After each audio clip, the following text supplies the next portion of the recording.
नमस्कार मित्रांनो, सुस्वागतम. घरोघरी मातीच्या चुली या मालिकेच्या आजच्या भागामध्ये आता सुमित्राला शोधायला सारंग आणि सौमित्र गाडीतून येत असतात. रोडने येताने ते अनेक माणसांना फोटो दाखवतात आणि विचारतात की अहो दादा, माझी आई हरवलेली आहे, हिला कुठे पाहिलं का तुम्ही? परंतु कोणीही काही सांगायला तयार नसतात आणि सुमित्रा तर असते कुठे? स्कूलमध्ये, त्या लायब्ररीच्या रूममध्ये. सारंग आणि सौमित्र इकडे तिकडे शोधत असतात. तेव्हा सारंग पुन्हा एका ठिकाणी सौमित्राला गाडी थांबवायला लावतो आणि एका ताईंना विचारतो की ताई, हा माझ्या आईचा फोटो आहे आणि यांना तुम्ही कुठे पाहिलत का? परंतु प्रत्येक व्यक्ती नाही म्हणत असतो, ती लेडीज सुद्धा नाही म्हणते आणि शेवटी सौमित्र आणि सारंग पुढे निघून येतात. त्यानंतर मात्र आता इकडे जानकी स्कूलमध्ये सर्वत्र शोधते, परंतु प्रत्येक रूमला लॉक असतं. म्हणून शेवटी ती अगदी इतकी थकलेली असते आणि नाईलाजाने सुमित्रा तिला तिथे कुठेही सापडत नाही, कारण सुमित्रा तर बेशुद्ध असते आणि बेशुद्ध असल्यामुळे जानकीचा आवाज आईपर्यंत नाही पोहोचत. त्यामुळे जानकी आता अगदी जड पावलांनी तेथून जायला निघते. तिला इतकं वाईट वाटत असतं की सुमित्रा आई कुठे असतील, त्या कशा असतील, सुखरूप असतील किंवा नाही, त्यांच्या जीवाला काही धोका असेल किंवा नाही. म्हणून आता जानकीला खूप असं टेन्शन सुद्धा येत असतं. डोळ्यामध्ये खळखळ असं पाणी वाहतं. जानकी बाहेर येते आणि समोर आता गणपती बाप्पांचं एक छोटंशी मूर्ती, मस्त मंदिर असतं. तेव्हा आता जानकी गणपती बाप्पांजवळ येते. गणपती बाप्पांच्या मूर्तीला हात जोडते की बाप्पा, अरे आईंना सर्वत्र शोधले, परंतु माझ्या आई कुठेही नाही. कुठे असतील रे देवा माझ्या आई? प्लीज तू त्यांना सापडण्यासाठी काहीतरी माझी मदत कर. अरे आईने मला मी अनाथ आहे तरी सुद्धा माझ्यासारख्या अनाथ मुलींना इतकं जवळ केलं, त्यांना इतकं प्रेम दिलं, माया दिली, सख्या आई सारखी माया लावली. आणि खरंच त्यांच्यामध्ये पाहिलं तर मला माझी आई दिसते आणि सख्या माहेरासारखं मला ते वाटतं. म्हणून प्लीज देवा, इतक्या प्रेमाने भरलेल्या माझ्या आईला प्लीज सुखरूप असून दे आणि लवकरात लवकर त्यांना सापडून दे. परत तिच्या डोक्यात विचार येतो की गणपती बाप्पा, माझ्या आई कुठे असतील, काय झालं असेल त्यांना? आणि परत ती विचार करते की नको, आईविषयी असे भलते सरते विचार मनामध्ये नकोय. नक्की आता आई कुठे असतील, त्यांना शोधण्यासाठी देवा मदत कर प्लीज बाप्पा. अरे तूच काहीतरी अशी करू शकतो आणि माझी मदत करून तू आईंना सापडू शकतो. देवा, काहीतरी असा धावा कर आणि जे काही आहे तर मला त्यांना शोधण्यासाठी मार्ग काहीतरी दाखव, असा काहीतरी एक मोठा चमत्कार कर. म्हणून जानकी आता अगदी हात जोडून देवबाप्पांना नमस्कार करत असते. तेव्हा मात्र आता सुमित्रा इकडे बंद खोलीत अगदी बेशुद्ध पडलेली असते. जानकी आलेली असते आणि सुमित्रा बेशुद्ध असते, कारण या अगोदर सुमित्रा आता ओरडून अगदी जीवाचा आकांताव करून अगदी थकून गेलेली असते. घसा तिचा कोरडा पडलेला असतो आणि त्या बंद खोलीमध्ये पूर्णपणे अंधार असतो. त्यामुळे आता सुमित्राला अगदी जीवाचा कंटाळ म्हणजे झालेला असतो. अगदी तिच्या जीवाची थकून गेलेली असते, म्हणून ती बेशुद्ध असते. त्यानंतर मात्र आता इकडे ऐश्वर्या आणि अवंतिका घरी असतात. तर आता ऐश्वर्या समोर असते तर अवंतिका तिला अगदी रागाने आवाज देते की थांब ऐश्वर्या. तेव्हा आता ऐश्वर्या म्हणते की काय, आता काय राहिलं? तेव्हा अवंतिकाला ह्या ऐश्वर्याचा संशय आलेला असतो. तेव्हा आता अवंतिका विचारते की काय ग ऐश्वर्या, तू तर आई मगाशी ओवीला भेटायला गेल्या होत्या, असं का म्हणालीस? तेव्हा ऐश्वर्या खोटं बोलते की आम्ही जानकी आणि ऋषिकेशच्या घरी गेलो होतो, तेव्हा आम्हाला ते कळलं. तेव्हा अवंतिका सुद्धा हुशार असते, एक वकील. तर अवंतिका म्हणते की अगं ऐश्वर्या, ते तर नंतरचा विषय आहे, पण त्या अगोदर तू अशी बोलली होती, तर मंदिरात गेली होती, तुला कसे कळले की आई ह्या ओवीलाच भेटायला गेल्या होत्या म्हणून? तेव्हा ऐश्वर्या म्हणते की ओ, संशय घेतेस का तू माझ्यावर? तर अवंतिका म्हणते की अगं कसं आहे, तुझी सगळी नाटकं मला आता माहिती झालेली आहे. एसी गाडीशिवाय कुठे न बाहेर पडणारी, अगदी काही इम्पॉर्टंट काम असेल तरच, नाहीतर दिवसभर रूम मध्ये बसून राहणारी आणि देवालाही फारसं न मानणारी तू आमची सगळ्यांची लाडकी ऐश्वर्या रणदिवे चक्क सासूबाई बरोबर चालत देवळात गेली होती. ओ माय गॉड, असा चमत्कार कसा घडू शकला ग ऐश्वर्या? तेव्हा आता ऐश्वर्या म्हणते की अगं माझी मर्जी, मी कुठे जायचे, काय करायचे हे माझं मी ठरवेल आणि जे काही मला करायचे असेल, काही करायचे नसेल तर इथून पुढे मी तुला विचारून ते करायचे का? ओ अवंतिका रणदिवे मॅडम. तेव्हा अवंतिकाला या ऐश्वर्याचा खूप असा राग येतो. त्यानंतर आता इकडे जानकी ही गणपती बाप्पांच्या दर्शन घेते आणि गेटजवळ येते, परंतु अचानक मात्र सुमित्रा ज्या रूममध्ये असते तर त्या रूमचा लाईट अगदी चमत्काराने लागतो तेव्हा आता जानकीचं त्याकडे लक्ष जातं. जानकी विचार करते की शाळेच्या अख्ख्या रूममध्ये कुठेही लाईट नाही, परंतु ह्या एकाच रूममध्ये लाईट कसा असेल, मग आई नक्की त्या रूममध्ये तर नसतील ना, म्हणून जानकीला आता खात्री पडते. त्यामुळे जानकी परत त्या रूमकडे जायला निघते आणि आत येते. तर यानंतर इकडे आता ऐश्वर्या ही अवंतिकाला म्हणत असते की मांजरी सारखी माझ्या रस्त्यामध्ये तू आडवी मला येऊ नकोस, नाहीतर एक दिवस तू अशी चिरडून मरशील, तुला ते कळणार सुद्धा नाही. आणि जर तुला या घरामध्ये राहायचं असेल तर माझ्याशी मात्र पंगा घेऊ नकोस. जे काही मी सांगेल अगदी तेच ऐकायचं, अगदी शांत राहून, तरच तू या घरामध्ये राहू शकते. तेव्हा आता अवंतिका कुठे घाबरायला तयार असते. अवंतिका म्हणते की हॅलो. अवंतिका म्हणते की अगं हा जो काही तुझा ॲटिट्यूड आहे ना, त्याला माझी हुशारी एका फुंकरीत उडून मारेल. त्यामुळे पण तुझ्या इंटेन्शनचं काय करायचं. माझी तर रोज अशी इच्छा होती की या घरातील आणि या घरातील माणसांची प्रत्येक दिवशी दृष्ट काढायची, कारण ही तुझी घाणेरडी जी नजर आहे ना, ती आमच्या घरावर आणि आमच्या माणसावर लागली आणि त्यावर काहीतरी सोल्युशन मिळायला हवं. आणि हे बघ अगं, बाय द वे माझं कशामध्ये भलं आहे त्यावरील सोल्युशन तू मात्र ठरू नकोस. ते काय आहे ते मी माझं बघेल. आणि ऐश्वर्या एक गोष्ट तू लक्षातच ठेव की आईंच्या गायब होण्यामागे जर तुझा हात असला ना, तर यावेळेस मात्र तू वाचणार नाही. तेव्हा ऐश्वर्या मुद्दाम असं घाबरण्याचं नाटक करते. ओ घाबरले ना मी, असं बोलून ऐश्वर्या आता आत निघून जाते. अवंतिकाला खूप असा राग येतो. त्यानंतर आता जानकी लगेच त्या रूमकडे धावत येते आणि हातामध्ये टॉर्च तिने लावलेला असतो मोबाईलचा. आणि आई आई तुम्ही आत आहात म्हणून त्या रूमचा दरवाजा ती अगदी जोराने ठोठावत असते. तेव्हा आता सुमित्रा मात्र बेशुद्ध असते. तिला काही असं ऐकायला येत नाही. जानकी अगदी जीवाची बाजी लावून आई आई असा आवाज आईंना देते. तेव्हा आता तरी सुद्धा त्या रूममधून काही आवाज येत नाही, म्हणून आता जानकीला खूप असं रडायला येतं. आणि इतकी ती थकून गेलेली असते की आई आहो कुठे आहात तुम्ही, शेवटची होप माझी उरली होती, आई कुठे असतील, म्हणून जानकी पुन्हा इकडे तिकडे धावा घेत असते आणि खूप अशी रडत असते की आई कुठे असतील, नक्की कुठे असतील. म्हणून तिला आता आपल्या आईंची खूप अशी काळजी लागते. आणि तेवढ्यात आता ह्या देवाचा एक खरंच चमत्कार होतो, कारण आपल्या सुमित्राला शुद्ध येते आणि सुमित्राला जानकीचा आवाज पोहोचतो.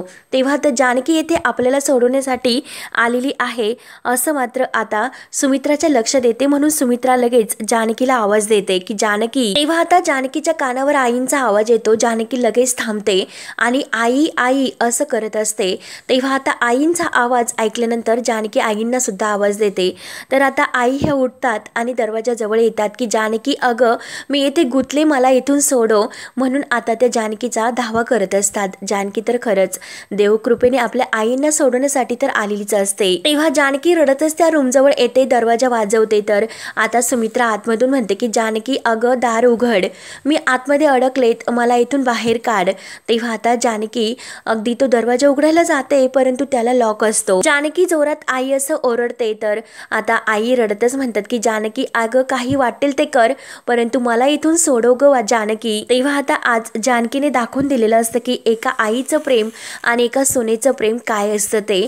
आणि मात्र ऐश्वर्याने आतापर्यंत जे काही कारस्थान केले आणि हे सुद्धा कारस्थान आता तिनेच केलेले आहे, तरी सुद्धा जानकी कोणत्याच गोष्टीचा विचार करत नाही, परंतु आपल्या आईंना वाचवण्यासाठी अगदी मायेने अगदी प्रेमाने ती धावत आलेली असते. आई तिच्याबरोबर कसंही जरी वागत असल्या तरी सुद्धा आज जानकी ही अगदी धावत येते, आपल्या जीवाची बाजी लावते.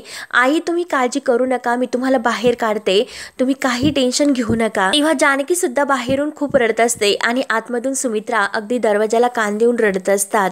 तेव्हा आता जानकी ही दरवाजा उघडायला जाते तर कुलूप पाहते. तेव्हा आता हा ताळा म्हणून जानकी लगेच बॅग खाली ठेवते आणि ते कुलूप तोडवण्यासाठी प्रयत्न करायला सुरुवात करते. जानकी धावतच जाते की आता हा दरवाजा कशाने उघडायचा म्हणून गच्चीवर गेलेली असते आणि तेथे समोर तिला एक दगड पडलेला दिसतो.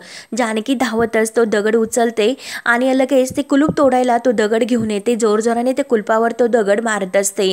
तोपर्यंत सुमित्रा ही जानकी मला इथून बाहेर काढ प्लीज, अगं जानकी मला काही कर पण इथून बाहेर काढ, म्हणून अगदी तिचा घसा सुकून गेलेला असतो. अगदी व्याकुळ झालेली असती सुमित्रा ओरडू ओरडू. जानकी जोरजोराने त्या कुलपावर दगड मारत असते आणि ते तोडण्याचा प्रयत्न करत असते.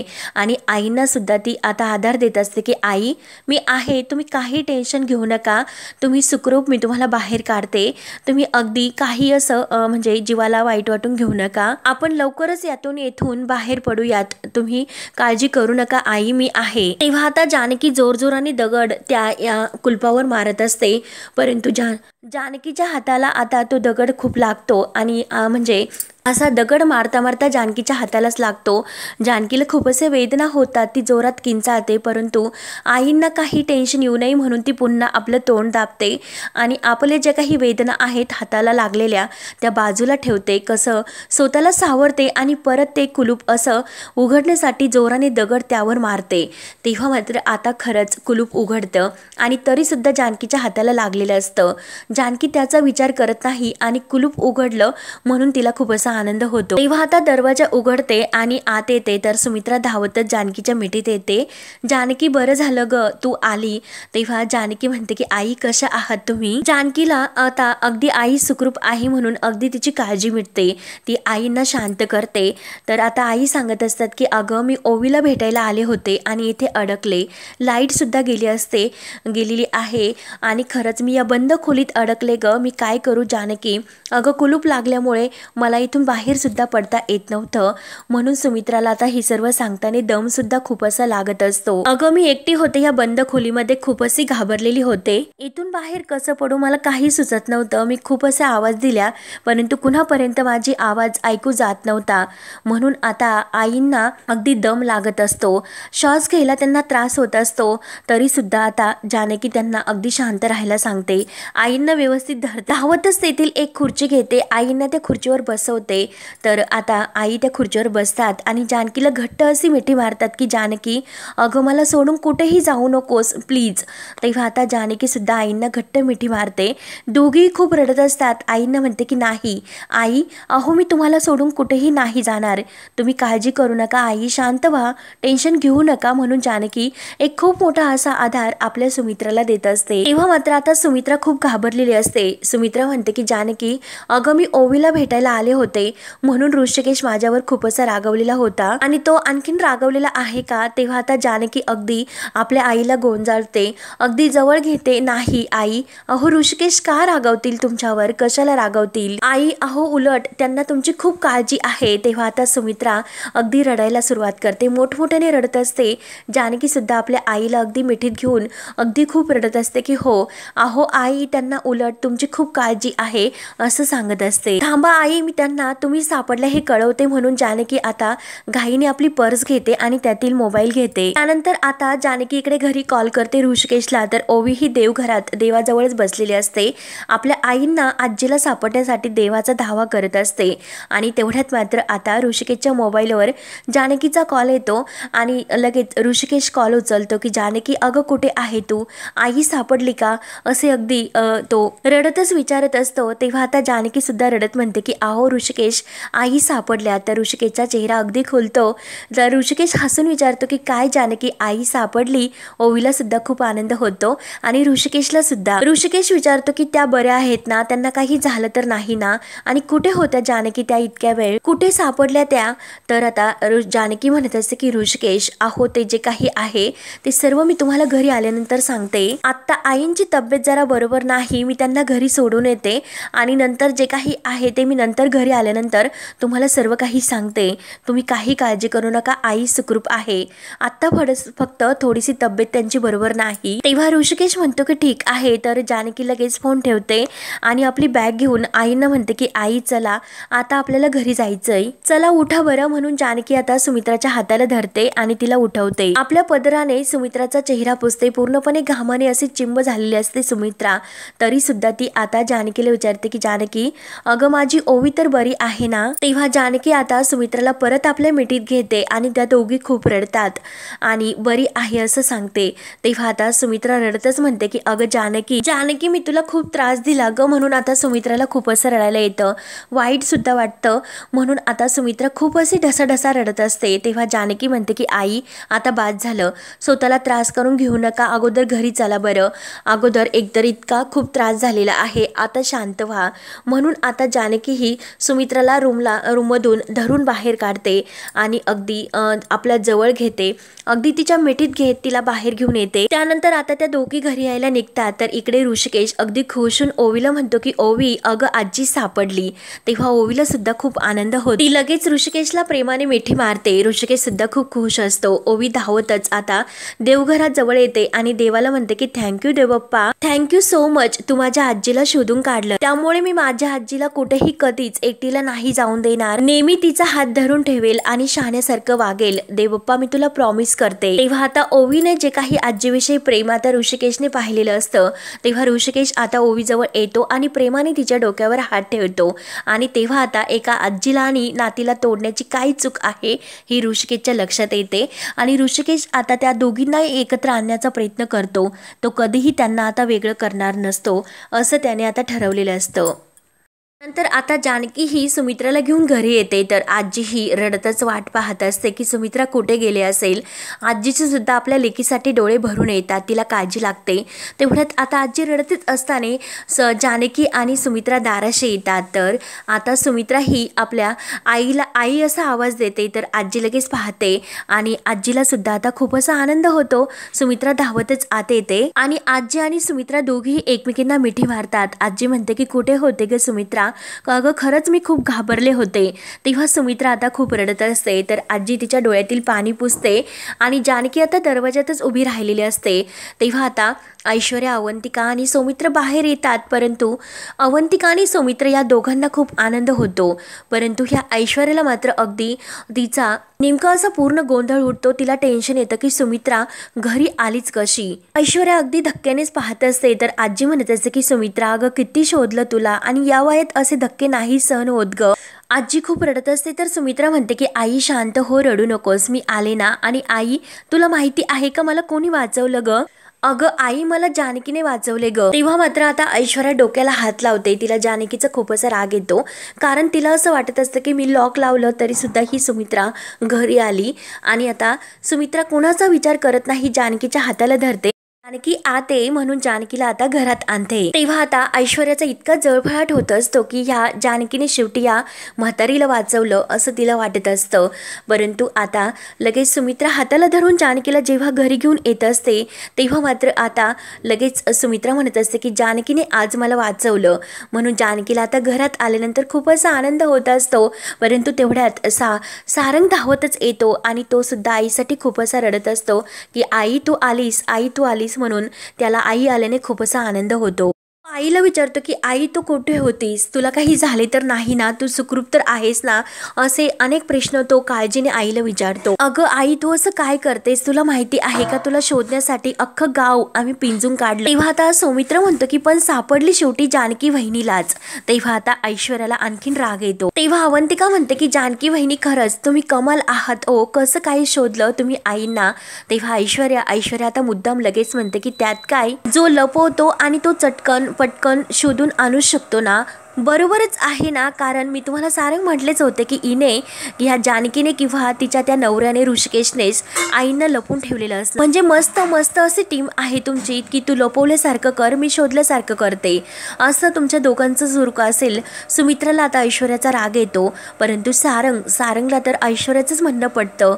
अगदी नंदी बैलासारखा तो मान डोलावतो की हो. अवंतिका आणि सुमित्रा यांना खूप असा या ऐश्वर्याचा राग येतो. तरी सुद्धा आता जानकी काही उत्तर देत नाही. सुमित्रा रागाने ऐश्वर्याकडे पाहायला सुरुवात करते. तेव्हा ऐश्वर्या तरी सुद्धा तिचं जे काही आहे ते अपमान करण्याचं थांबत नाही आणि म्हणत असते की या घरात पुन्हा एकदा शिरण्याचा प्रयत्न केल्याबद्दल जानकी ऋषिकेश रणदिवे यांना टाळ्या म्हणून जोरजोराने टाळ्या वाजवते. आणि सारंग सुद्धा आता या ऐश्वर्याच ऐकून टाळ्या वाजवत असतो. सुमित्राला राग येतो. सुमित्रा म्हणते की पुरे आता, आणि काय करतात तुम्ही, हे टाळ्या तर झालेच पाहिजे आता, परंतु जानकीच्या हुशारीसाठी. आणि आज जर जानकीने माझा जीव वाचवला नसता असता तर आज मी या घरामध्ये परत येऊ शकले नसते. तेव्हा मात्र आता हे ऐकल्यानंतर ऐश्वर्या आणि सारंग एकमेकांकडे पाहायला सुरुवात करतात. आज मात्र काळ आला होता, परंतु जानकीने मात्र वेळ येऊन दिली नाही. तेव्हा आता घडलेला सर्व प्रकार सुमित्रा सर्वांना सांगायला सुरुवात करते की जेव्हा मी ओवीला भेटायला स्कूलमध्ये गेले होते आणि अचानक तेथे ऋषिकेश आला, म्हणून आता मी ओवीला भेटून लगेच तेथून जायला निघलेले असते, परंतु ऋषिकेश माझा पाठलाग करत आलेला होता आणि मी आता त्या रूममध्ये लपलेले होते आणि कोणीतरी अचानक दरवाजा बाहेरून लावून घेतला, म्हणून मी दरवाजा उघडण्यासाठी इतकी आवाज दिला, कोणीही माझ्या मदतीला धावून आलं नाही. सुमित्रा त्या रूममध्ये अडकलेली आहे. सर्व सांगितल्यानंतर आजीला, सौमित्र, अवंतिका यांना खूप मोठा असा धक्का बसतो, परंतु ह्या नालायक ऐश्वर्याला माहिती असतं की हे कारस्थान तिनेच केलेली आहे, म्हणून तिला काही असा फरक पडत नसतो. उलट ह्या जानकीने सुमित्राला घरी सुखरूप आणलं हे बघून तिचा आणखीनच जळफळाट होत असतो. रूममध्ये असताना सुमित्राची काय अवस्था ओरडू झाली होती हे सर्व काही सुमित्रा सर्वांना सांगते आणि सर्वांना आता एक असा धक्का बसतो. खूप वाईट वाटत असतं, परंतु ऐश्वर्या आणि सारंग या दोघांना काही फरक नसतो. सारंगला तर आईची थोडीशी काळजी असते, परंतु जानकी बहिणीचा खूप असा राग असतो. त्यानंतर जानकीने कसं त्या रूममधून मला बाहेर काढलं, तिच्या जीवाची काय अशी अवस्था झाली, सर्व काही आता सुमित्रा सर्वांना सांगते. ते ऐकून आता ऐश्वर्या तरी सुद्धा म्हणते की हो अच्छा, म्हणजे जानकीच आमच्याशी खोटं बोलली तर. आणि अहो ही काय म्हणाली होती सारंग, अहो तुम्ही ऐकलं होतं ना की आईंचा गायब होण्यामागे ओवीचा काही संबंध नाही. मग असा कसा संबंध नाही? संबंध तर आहे ना, मी सारंग तुम्हाला म्हटलं होतं. आई ह्या ओवीलाच भेटायला गेल्या असतील, म्हणजे हे जे काही आता घडलं सगळं काही यांच्यामुळे झालं, म्हणजे जानकीकडे हात दाखवते. तेव्हा मात्र आता सुमित्राला ऐश्वर्याचा खूप असा राग येतो. तेव्हा सौमित्र म्हणतो की अगं पण तिला वाचवलं जानकी बहिणीनं, हे तू मान्य कर ना. तेव्हा आजी लगेच सर्व विचार करून म्हणते की मला एक कळत नाही की परंतु त्या रूमची कडी लावली कोणी होती. तेव्हा सुमित्रा म्हणते की हो तेच ना, ते सुद्धा मला नाही कळलं, कारण जेव्हा मी वळले तेव्हा दार तर बंद होतं. मी उघडण्याचा खूप प्रयत्न केला, आरडा ओरड केले, हाका मारल्या, परंतु कोणी माझ्या मदतीला धावून आले नाही आणि कोणीही तो दरवाजा नाही उघडला. शेवटी जानकी आली आणि तिने तो दरवाजा उघडला. तेव्हा आता हे सर्व ऐकून जानकी सुद्धा विचार करत असते की या रूमचा दरवाजा नक्की कोणी लावला असेल. ती ऐश्वर्याकडे पाहायला सुरुवात करते आणि ऐश्वर्याला आता माहिती असतं की हे सर्व मी केले, म्हणून थोडीशी ती खाली पाहते. तर सारंग म्हणतो की आई ठीक आहे, जाऊन दे आता ते सर्व, आपण तू तर ठीक आहे ना. मला एक गोष्ट सांग बरं आई, तू कशाला त्या ओवीला भेटायला गेली होती? अगं तुझ्या हे एका हट्टामुळे जर काही भलतं घडून बसलं असतं, त्यामुळे तू आता आमच्यावर कृपा कर की सारखं सारखं त्या ओवीला भेटायला जायला जाऊ नकोस. म्हणून आता सारंग हात जोडून सुमित्राला जेव्हा हे सांगतो तेव्हा मात्र आता जानकीला सुद्धा खूप वाईट वाटतं. तर सुमित्राला सारंगचा सुद्धा आता राग येतो. सुमित्रा आता सारंगचं सुद्धा काही ऐकत नाही. ती म्हणते की ओवीला भेटायला मी गेले होते आणि प्रत्येक वेळेस मी जात राहील. तिला भेटण्यासाठी मला कोणी अडू शकणार नाही. ओवी माझी नात आहे आणि तुमच्या या सर्वांच्या भांडणामध्ये मला तिच्यापासून कोणीही दूर नाही करू शकत. आता सुमित्राने सुद्धा अगदी खडसावून उत्तर दिलेलं असतं. ऐश्वर्याची अगदी बोलती बंद केलेली असते आणि सारंगची सुद्धा. जानकीच्या डोळ्यामध्ये मात्र आज सुमित्राचा हा इतका हट्ट बघून आणि ओवीला भेटण्याची काळजी बघून खूप छान तिला वाटतं. अगदी आनंदाने डोळे आता जानकीचे भरून येतात. तेव्हा मात्र ऐश्वर्या तरी सुद्धा आईंना म्हणते की आई अहो तुम्ही हे म्हणतात कारण तुमच्यामध्ये ना आता आईंना विरोध करण्याची ताकद आहे, परंतु ओवीच्या आईचं काय, तिच्यामध्ये आहे ना ती ताकद आणि हिंमत सुद्धा आहे. आणि हे बघा तुमच्या गुड बुक्स मध्ये राहण्यासाठी ती ओवीला म्हणेलच तू ए म्हणून येथे, परंतु ऋषिकेश दादांचं काय, तो तुम्हाला ओवीला भेटायला हो म्हणेल का आणि त्याला हे सर्व मान्य होणार आहे का? आणि त्याच वेळेस आता ऋषिकेश आणि ओवी दोघेही तेथे येतात आणि ऐश्वर्याच्या नाकावर टिचून ऋषिकेश म्हणतो की मला मान्य आहे. तेव्हा मात्र आता ऋषिकेश मान्य आहे असं म्हटल्यानंतर सर्वजण ऋषिकेशकडे पाहत असतात. तर ऐश्वर्याला अगदी जळफळाट होतो. सुमित्राला ऋषिकेशला बघून अगदी डोळे भरून येतात. ती म्हणते की ऋषिकेश अरे बाळा. ऋषिकेश असा लांबूनच हात थांब असे करतो आणि रणदिवे बाई तुम्ही बऱ्या आहात ना असे विचारतो. रणदिवे बाई म्हटल्यानंतर आता सुमित्राला आणखीन वाईट वाटतं आणि जानकीला सुद्धा. आज मी येथे कुणाचं बाळ म्हणून नाही तर ओवीचा बाप म्हणून आलो आणि जो तिच्या सुखा आड येईल त्याला एकेकाला मी उद्ध्वस्त करेल. तेव्हा ऐश्वर्याचा पूर्ण असा जळफळाट होतो. तेव्हा ऋषिकेशने ओवीला आपल्या हाताला धरून भरून आणलेला असतो तो आपल्या पाठीमागे ओवी असते, ओवीला आवाज देतो तर ओवी पुढे येते। तर सुमित्राला ओवीला बघून खूप असा आनंद होतो आणि ओवीला सुद्धा आपल्या आजीला बघून आनंद होतो। ऋषिकेश आता ओवीला प्रेमाने हात चेहऱ्याला लावतो आणि म्हणतो की जा बाळा, भेट तुझ्या आजीला, असं म्हटल्यानंतर आता सुमित्राला खरंच खूप असा आनंद होतो। अवंतिका आणि सौमित्र जानकी यांना सुद्धा खूप आनंद होतो। तेव्हा ऐश्वर्या आणि सारंग यांचे चेहरे मात्र अगदी पाहण्यासारखे होत असतात। ओवीला इतका आनंद होतो, ओवी धावतच आजी करत अगदी आजीला कडकडून मिठी मारते। दोघी इतक्या कडकडून एकमेकींना भेटतात आणि सुमित्रा अगदी ओवीचे छान छान पापे सुद्धा घेते। अगदी कधी इतक्या दिवसातून भेटल्यासारखा असा आनंद त्या दोघींना होतो आणि हे बघून जानकी, ऋषिकेश, सौमित्र, अवंतिका यांना सुद्धा खूप असा आनंद होत असतो। आता कितीक दिवसांनी असंही विखुरलेलं कुटुंब आज काही क्षणासाठी तरी एकत्र येतं, परंतु ऐश्वर्याचा मात्र आता खूप असा जळफाट होतो आणि आता ह्या आजीचे सुद्धा डोळे उघडतात। आजी सुद्धा आता चेहऱ्यावर अगदी एक प्रेमाची अगदी तिच्या हसू दिसतं, परंतु ऐश्वर्या तर अगदी रागाने हे सर्व पाहत असते। ओवी ही अगदी आपल्या आजीचे पापे सुद्धा घेते आणि सुमित्रा सुद्धा। तेव्हा आता ऋषिकेश लगेच म्हणतो की एक गोष्ट मात्र तुम्ही लक्षात ठेवा की तुमच्यावर जेवढा राग आहे त्यापेक्षा कितीतरी जास्त मी माझ्या मुलीवर प्रेम करते, त्यामुळे तिच्या डोळ्यामध्ये अश्रू मी नाही बघू शकत, परंतु मी तुम्हाला आज शब्द देतो की यापुढे तिच्या म्हणजे ओवीला तिच्या आजीला भेटण्यापासून कोणीही नाही अडवू शकत। तेव्हा जानकीला सुद्धा खूप आनंद होतो आणि सुमित्राला सुद्धा खूप आनंद होतो। सुमित्रा परत आपल्या ओवीला अगदी घट्ट मिठी मारते। सौमित्रा आणि अवंतिका सुद्धा अगदी खुश होतात। आज जानकीला आपल्या ऋषिकेशचा अभिमान वाटतो। तेव्हा जानकीच्या डोळ्यात सुद्धा आनंद अश्रू येत असतात। तर मित्रांनो, हा भाग येथे संपतो। पुढील भागामध्ये आता सर्वजण एकत्र असतात आणि ओवी बरोबर छान असे गप्पा आजी, सौमित्र काका, अवंतिका आणि सुमित्रा आई मारत असतात। ऐश्वर्याचा आता हे सर्व बघून अगदी इतका जळफाट होत असतो, परंतु मुठ दाबून ती आपला राग आवरत असते। तेव्हा जानकीने मात्र आता ह्या ऐश्वर्याचा चेहरा पाहिलेला असतो। जानकी म्हणते की बघितलंस का अगं ऐश्वर्या, तुझा हा सुद्धा पत्ता वाया गेला ग। चुकलेल्या आणि तुटलेल्या मनांना जोडण्याचा हा पहिला अध्याय, तू तयार राहा बरं, आता नात्यांच्या नवीन अध्यायाला सुरुवात होईल। तेव्हा मात्र आता जानकी अगदी हसून ऐश्वर्याकडे पाहत असते आणि ऐश्वर्या आता अगदी घाबरतच या जानकीकडे पाहत असते। जानकीने आता या तुटलेल्या सर्व नात्यांना एकत्र आणलेलं असतं आणि सर्वजण एकमेकांबरोबर छान अशा गप्पा करत असतात आणि आता सर्वजण अगदी खुश असतात, परंतु ऐश्वर्या ही एकटी अशी असते की तिचं आता हे सर्व बघून आणखीन जळफळाट होत असतो, कारण आता तिची मात्र अगदी वेळ आलेली असते आणि या घरातून लवकरच ती सुद्धा आता बाहेर जाणार असते, ते पण तिने केलेल्या पापाचा घडा भरूनच। आणि तेव्हा आता पुढे काय काय होतं हे पाहण्यासाठी आपल्या चॅनलला नक्की सबस्क्राईब करत राहा। धन्यवाद।